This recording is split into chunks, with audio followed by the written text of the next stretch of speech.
Oh, recording in progress. Now, it doesn't tell me, though, how long it's been. I'm going to put my stopwatch on. Well, we might be up for 4 hours if We're it's me not. and you. No, it's you. I've got to keep you quiet or keep you under wraps. Can't Now, find many people have tried to gag me over the years. The words calm down create more carnage. I know. I know. Right. We, so just a bit of, so yeah, I thought we'd just start off with just kind of explaining why we're doing this.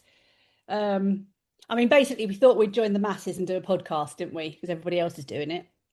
We did, and they're quite fun. Well, we'll see. We'll see about that. I mean, I think, and the point was, we were just going to chat about things, dog related, obviously, all dog related stuff, because our, although we do the same job, our backgrounds are so different, and what we do is so different. So, you come from it from a kind of vet nurse trained, you're all about the brain and how it works and what the dog's thinking and all this, and kind of I don't. I just walk in, look at the behavior and try and fix it. So it's all very different. So I'm hoping that as we kind of chat, our topics will be really diverse. Um, and because of our experience, I mean, I guess between us, we've got about, I don't know, 60 years of experience between us. So I guess that, I'm hoping there'll be kind of some really interesting stuff in there, in these chats. Because between us, I guess we've got a huge knowledge base. Yeah. Um, and I think you're giving away the fact that we're both way too old, but I guess it's we're always a way good too thing. old. Yeah, and we're but kind of, we've both been through, well, I've been through the menopause and you're menopausal, so I think there'll be a lot of, what's that word? I need to know that, what's that? There'll be a lot of that going on because I can't, I go to say something and then my brain just takes a dive. So yeah, hopefully people will bear with us and yeah, or maybe we'll, you know, pick subjects or pick topics as we go along. Um, Yeah. but Are you yeah, going to tell us who you are? Are we going to start with a little well, well, we've shall got the we bio. Our bios are underneath, aren't they? Like when this goes out, our bios are underneath. But yeah, we can say who we are, just really briefly though, because we don't want to bore everybody to death, do we? So, well, I suppose they can just switch us off, can't they? Just switch off. Um, yeah, so I've been doing dog behaviour for about 15 years, working with the public, clients and their dogs. Um, Trained with some really experienced and good, I believe, trained with the best trainers in the industry. Um, Part of a really good organisation. I work for the CIDBT, although probably don't want to splash that about too much in case I can't control what comes out of my mouth in the next half an hour. Um, that. Um, and but I've also done a load of dog training. I've competed with dogs. I've done loads of stuff for Dog C. I mean, I've done a whole load of diverse stuff within my years of working with dogs, not just behavior. Um, yeah, I've got a few qualifications under my belt, which are quite nice as well. So yes, that's very briefly me. I think my biggest thing really is that I've worked with some of the best trainers and behaviorists out there. I think that's my claim, and I feel very pleased and proud that I have gleaned so much knowledge from these amazing people. I think I agree. I think, the way that you forge in your way through in this industry is really gaining lots of knowledge from as many different avenues as you can. And I think we collectively, our journey started together, didn't it? A course with the Mm, CIDBT 20 plus years ago. yeah, Um, and I think, we've both been very blessed to have a nice support team that are now not just colleagues but friends. And certainly from my perspective, it coming in quite humbly into the canine behaviour world from a veterinary background, I managed to latch on to some really cool people, and I think they gave me the confidence to really bring to the forefront what I already had in my locker, but to actually grow and develop. And I think, to be honest, that's what's missing in the industry, right? Is that support. People are quite isolated, working on their own. I think that positive support without conflict is missing. But yeah, I think I came from a slightly different background. I love my academia. I love the clinical side. I've really got the business quite niche now. I do a bit of everything. As long as it's got four legs and furry, then I can usually figure it out. People are also quite fun. So I'm really heavily in the last probably 4 or 5 years evolved the business to really focused quite a lot on the real nitty gritty of psychology and in people as well as dogs. I'm looking to do a clinical psychology course in people at some point in the next year, course or hopefully degree actually. But I think my business has sort of come very niche now, and that's why it's quite fun to do this with you. I'm also obviously tutoring with CIDBT. So we're not just friends, are we? But we're colleagues as well. So that's really cool. Everything else, I'm pretty out there on the internet, so I'm pretty easy to find. So I won't bore everybody with the rest of my background. No, I mean they can find us, can't they, easily enough. Yep. I just, obviously this came about because we have some really kind of interesting chats, don't we? Yeah. On the phone. So the only trouble is, I think, neither of us have got a massive filter. So hopefully we can I was going to say that. try not the expletives will be removed because we can't on that road. Put those out there. But I mean, you may, just before we sort of start on the dog stuff, I think you made a really interesting point then about, being behaviourists. And I guess people that listen to this might be people that are behaviourists or want to be behaviourists, particularly with my role in the CIDBT. That it is a really isolating job. Mm-hmm. You can be really isolated. Once you've done your training and you've done all that and you've gone and start to go out and see clients, unless you're part of a group or you've got some people. I know with the CIDBT now we make sure we try and encourage people to get onto WhatsApp and make groups and continue keeping in touch with each other when they finish the courses. But when we were doing it, when we were training, we didn't have that, did we? And so we did our learning, went out, started doing dogs, and boom, you're on your own. And it's really isolating. So having someone to reach out to and just, even now when I've done a case, that sometimes I come out of a case and I come out and I think, what on earth was that? I don't know what to do. And I've got so much experience, but I still come out and think, I'm not really sure, because you never know everything. And so to be able to pick up the phone and just say, oh, Joe or whoever, I had this case, what on earth is this? I think is really important. And I think that's what's so good with being involved in the industries that we're in, as in the organisations that we're in, which I'm sure we'll cover at some point throughout these pods, like the CFBA and so on. So, I think it's really good to have people you can pick up the phone to. So yeah, I think as a behaviourist, you definitely need. I think it's quite we're all really passionate about what we do, right? And we want. I know I go into every case and you assess, don't you? And you go in with a very open-minded approach because you have to. And the goal is always to come away from that situation having controlled, managed, sorted, shown what you can do, put your money where your mouth is type scenario, and actually really genuinely feel like you've gone in and helped a family out or, a person out or a situation and improved that, whatever their current issues are. And there are going to be occasions where there are things out of your control, whether it be, things that are just not psychologically based with the dog, or a lifestyle issue or an environmental factor that was just going to take a little bit more hashing out. And I know having, a few friends in the industry you can pick the phone up to that will just turn around and bring it back to reality and say you can't fix them all. I mean, the amount of times that, you actually genuinely need to hear that, you can't go in with a God complex and think that everything's going to be great. But I do think we're very successful. And I do think it's very easy to fall into that mindset of we know what we're doing now. And actually, we are expecting results. I go into every client expecting a positive result at the end of that. So having somebody behind you that won't be criticizing or judging and that will just be, having your back is such an important part. And likewise, like I said, bringing it back to reality, I think is very much missing in this industry. And hopefully from this pod, you and I can kind of start to set a bar a little bit, that we as behaviorists work better if we bring different skills to the table and actually support one another and are not judging and critiquing each other and bringing each other down. So hopefully, anyone listening to this in the industry will see that it's okay to have competition. It's okay to have people doing the same thing as you, 5 miles up the road, and actually the benefit, really, it will outweigh any negativity of that if you just reach out and support one another. Agreed. I think, yeah, it's such a shame we've got this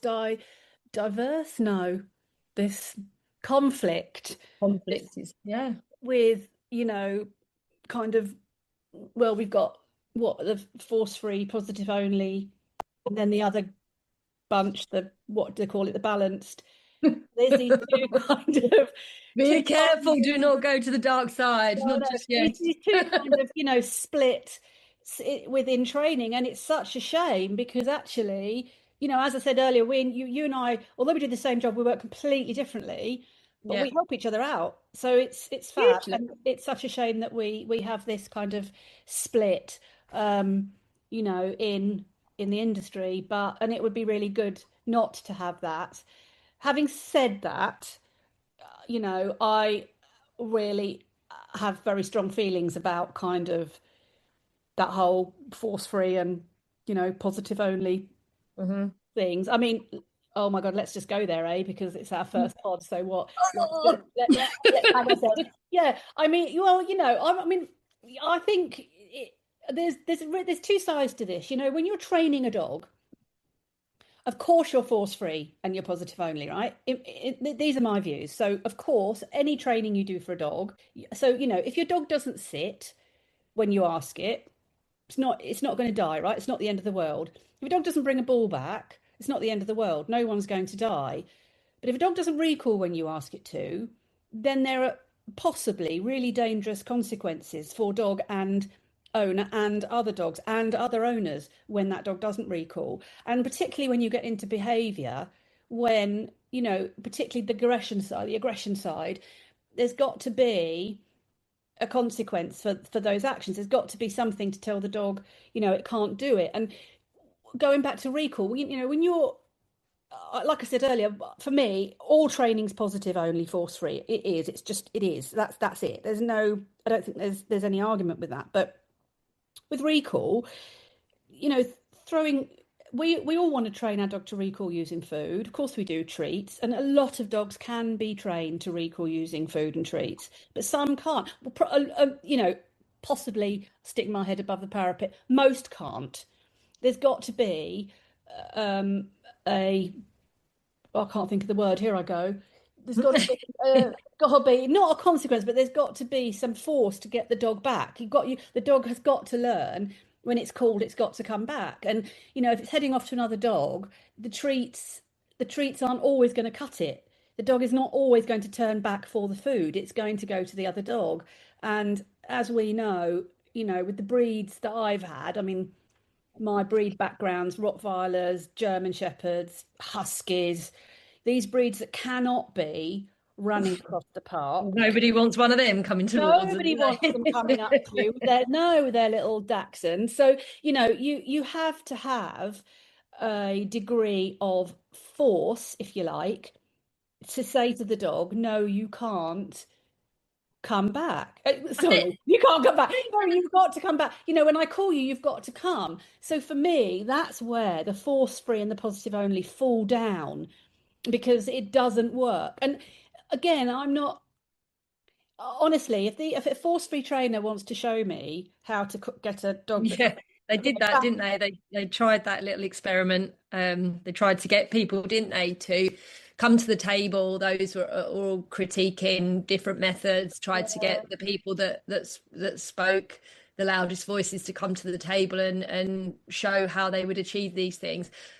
I think nobody did, and that was prey, wasn't it? That was to come and prey show drive. Yeah, I mean, again, my background are Huskies. These have some of the highest prey drives out there. Yeah. You can't teach a Husky to come back to you with a piece of chicken. You cannot. It's got to have a reason to come back to you, and there has to be a consequence. Otherwise, it's going to run after something else. And if somebody can show me how to do that using food, I'm all up for that, all up for that. And particularly, sorry, Joe, I'll shut up in a minute. Particularly in the Glad you not me. I know we've swapped roles in the aggression side of things. When a dog wants to rip another dog's head off, it's not going to work using these wishy-washy methods. It just does not work. And as we know, and as we will discuss in great detail, I'm sure, I have had numerous, probably most of my clients now have seen a force-free trainer and it hasn't worked, so they've come to me. And I'm not dissing force. I'm not absolutely not dissing these people, but I want to see it work. And I haven't. I think, so where do I stand on this? I think terminology makes me want to blow out my brain, frankly. And I've really struggled because of where my business has gone in regards to I so love the clinical aspect of working from the dog inside and out, having suffered with serious anxiety my entire life and only really got a handle on it in the last kind of 4 or 5 years, really. I feel those anxious dogs. I'm just drawn to those cases, of which most of my cases, or 100% of my cases, have some degree of anxiety. I think, from the perspective of how do I present myself, I really struggle, and I've played around with lots of terminology. And clinically, I want to be a clinical behaviorist, but actually I don't, because what I'm seeing regarding those individuals that really label themselves as clinical behaviorists is they're not doing the job. They're not on the ground doing the job. They're sitting behind screens. They're working with a lot of pharmacology, which is, 100% I support in certain situations, but not in all. And I would prefer to work with a dog without initially, but I'm very fortunate to have great relationships with vets, and I'm building my knowledge base around that. Where do I sit with force free? Essentially, as soon as you are putting a dog in a house and a collar and lead on that dog, you are forcing it to behave in an unnatural way. So how far are we going to go with this? What is force? How do you define force? Do I push and shove my dogs around, hurt them, upset them, make them unhappy? Oh my goodness, absolutely not. I probably shouldn't say this, but I break the law on a regular basis in that neither one of my labs have collars and leads on. Oh, my street dog Doodle, different story. But, and I'm careful and confident with what I need when I need it. My street dog Doodle, I didn't meet until he was 4 years of age, and he's obviously come over from Bosnia, and that's a whole nother topic and a whole nother pod. But am I forcing these dogs to behave in a way that is alien to their species? Of course I am. Realistically, Vic, none of us are force-free. We are not. And I'm not going to sit here and say I'm a force-free trainer. And the same with positive reinforcement. My dogs will turn themselves inside and out if I go, oh, you're amazing. I haven't got a piece of chicken in sight. But they value the relationship and the boundaries and the success they have with being invited into my world and hanging out with me and working with me or playing with me or whatever we're doing. The positive reinforcement for me is giving, and I've seen this in a white German Shepherd I've worked with today, just literally come from just now, who is an absolute total mess when she steps outside of her home. Various different reasons, but essentially we are dealing with a massive flight response. She won't bite you. She will look like she'll bite you, but she absolutely will not. I took the lead. I just put in some basic manners. Stop barging past me. Stop coming between my legs. That's not happening. This is not happening. Walk on. Stop, go. Stop, go. That's all I work with. Come into this building, come out of this building. Within 5 minutes, I had her walking down the street, no problem at all.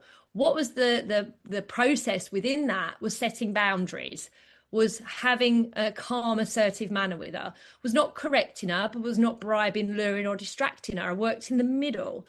And I think that's what I try and advocate is each individual we work with, and we do this with our clients, right? We're chameleons, aren't we? We go into people's homes and you have to get on their wavelength or else you're not trusted. You have to be respectful that you're in someone's home. I feel huge privilege that somebody has asked for me. And I'm a lot. They get an email from me that takes about 3 hours to read. And if they book me after that, we are going to get 100% success rate. So they've invited me into their space. The very least I can do is be respectful of who they are. So what's the positivity in anything and everything that I do is calmness, comfort from the dog listening, the dog being able to self-regulate to get themselves out of an arousal response and adjust and recover to whatever changes are in front of them. That's positive for me. And I am like old Mother Hubbard. I rock up at clients' houses and I've got nothing, not a sniff of a sausage, chicken. It's just me. And I think that's where, you look in, don't you? And you see all this, food throwing in the moment, food throwing stuff. And I'm like, when you're at your most stressed, are you actually, well, maybe you would eat. Maybe some people do eat, go away and eat slice of a cream slice or something if they're at their most stressed. But actually, in the moment, you physically can't eat. No, It is. no, go on, sorry.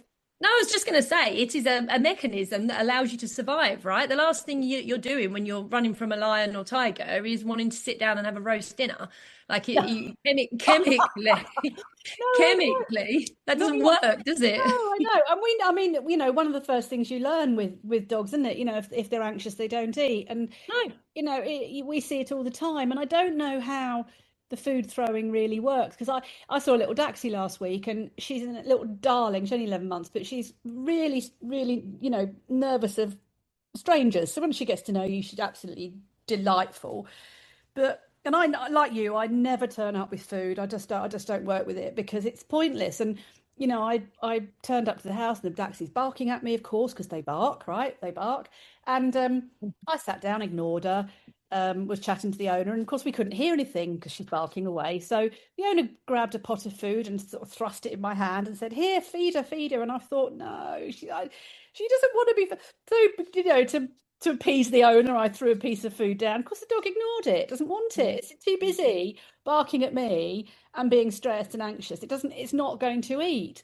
So I find it really strange when I hear and see people, trainers throwing food everywhere, because if the dog's in an anxious state, it's not going to eat it anyway. I think the from what I can kind of understand, and the failure rate's massive, but it is a bit of a time buying exercise.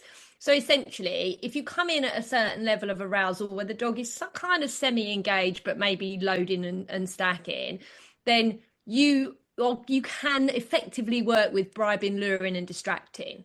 The issue within that is the chemical response going on for the dog means the dog is in such a frame of mind that they could probably just maybe snap the chicken and then snap back into where they were, but there's no longevity in their learning. So the bit of their brain that is absorbing information and direction is effectively blocked.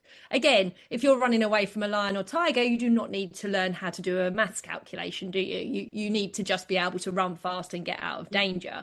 So for the owner feels that there's improvement, because if they're getting quick enough with their bit of chicken, they distract the dog. By the time the dogs look back, the other dog has gone, or the trigger's gone and it's moved on. And so there's a little bit of diffusion of the chemical response that's happened in the moment. But they can be doing that for the following 6 months, year. And I've had clients come to me that have been getting by for 18 months, 2 years.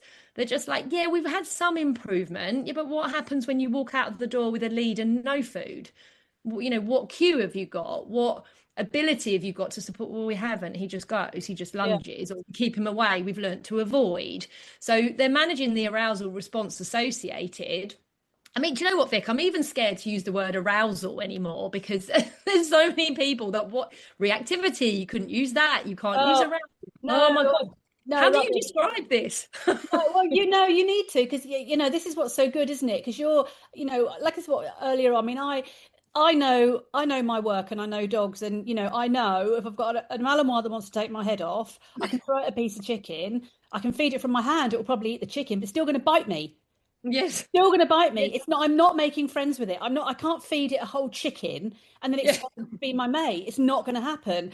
But you can explain that from a brain point of view. So you crack on, because I that's where I don't have the knowledge that you have. I know I can't fix this Malinois aggression to people with a piece of chicken. I can't. It's not going to happen. No, but it's just about being, I'm just very curious about the why, which helps me then use my tools and my timing even more appropriately as I've got to a point now where I just feel things before they even appear to happen. I just know, just because I'm so intuitive with that level of chemical reaction. Like I feel like my entire existence has been focused in and around stress chemicals, like not just your adrenaline and cortisol, but a lot of people won't be aware. They actually will be aware, but they won't understand why this happens. But essentially, every time you have a big adrenal cortisol outburst, there are, I think it's in excess of 200 other chemicals being produced at the same time.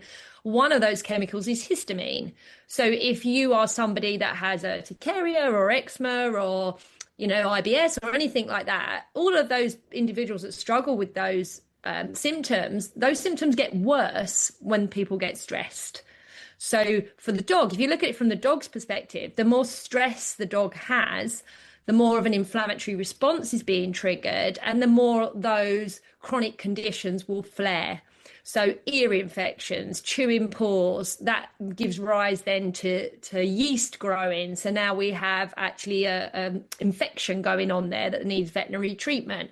So then we're on antibiotics or antifungals, and the cycle just keeps going. And if the dog's itching and scratching, then that's producing even more of an inflammatory response in the skin.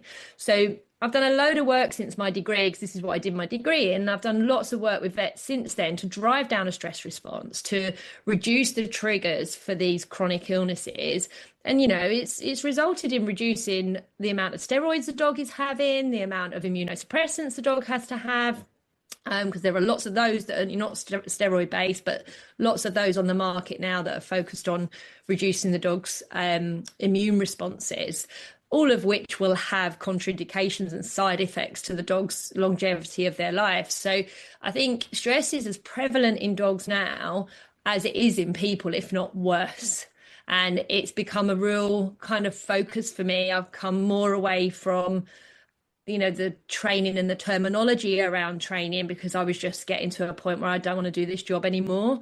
Like I'm sick of labels and people trying to fit themselves into force free, positive reinforcement, corrective. You're not allowed to use the word correction. Are you allowed to use the word consequence? Even in my book, somebody commented, I've got a chapter on discipline and control. And somebody questioned me on using the word discipline because it means punishment. And honestly, I wanted to bury my head. My book is so PC and honest. I'm like, oh my God, I feel like you've come into my home and ripped my house to pieces. It was just so offensive to me that somebody would critique me and make an assumption that I never punish dogs. What is that even about? If you work with them properly and communicate with them properly, it's never a punishment. But consequences, like you say, are necessary. And I think we all have consequences. So actually, I think it's important to raise in this that proactive management of your dog and setting them up well is an important component to how you're going to communicate. Don't expect them to sit in a coffee shop with you, with your friends for the very first time and do nothing if your dog won't even tolerate sitting next to you on a quiet park bench with minimal stimulants. Do the basics. Sit in the garden first and do nothing for half an hour and drink your coffee and see if your dog can sit there and be bored first. Then add in the stimulants. It's not about all chicken positive reinforcement. It's about the core aspect of being able to communicate. I think that's half an hour. I should imagine people have either switched off or Yeah. So I think what have we let's do a little final paragraph on we've chucked in quite a lot of food for thought. We've covered an array of things, haven't we? And actually we can do other pods on one thing at a time. So we can do behaviorists and how we work and how we get there, and we can do a pod on using food or whatever. But we've covered a few things. But I think what we've learned today is that throwing food to aggressive dogs doesn't work. And terminology can go and shove itself up. Yeah, we've learned that. We'll pick some subjects and and dissect them as the weeks go on, but we'll do like fortnightly pods. I don't think people can bear us every week, do you?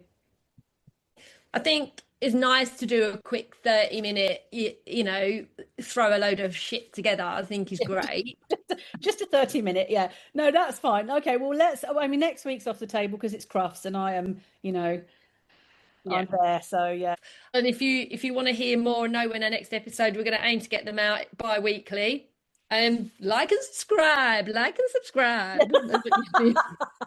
Yeah. No, we've touched on a few kind of possibly controversial but key points in the dog training world today. Bit of force free, bit of what else did we talk about? We've learned that Jo talks a load. You can't stop her when she starts.